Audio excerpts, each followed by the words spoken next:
എന്തിനാ സെയിം ആഘോഷം? ഓ അത് ശരി, നിന്റെ കാര്യം അതും ഞാൻ അറിഞ്ഞു.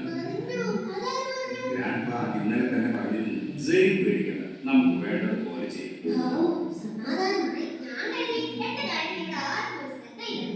എന്താ സെയിം അങ്ങനെ പറഞ്ഞത്?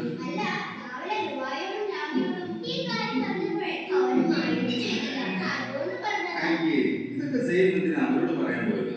അയ്യേ നാണക്കേട്. ബർത്ത്ഡേ കാര്യം സെയിം ഗ്രാൻഡ്പാ പറഞ്ഞത് നീ ഉറക്കത്തിൽ മൂത്രം ഒഴിക്കുന്നത് ഡോക്ടറെ കാണിക്കുന്ന കാര്യമാണ്.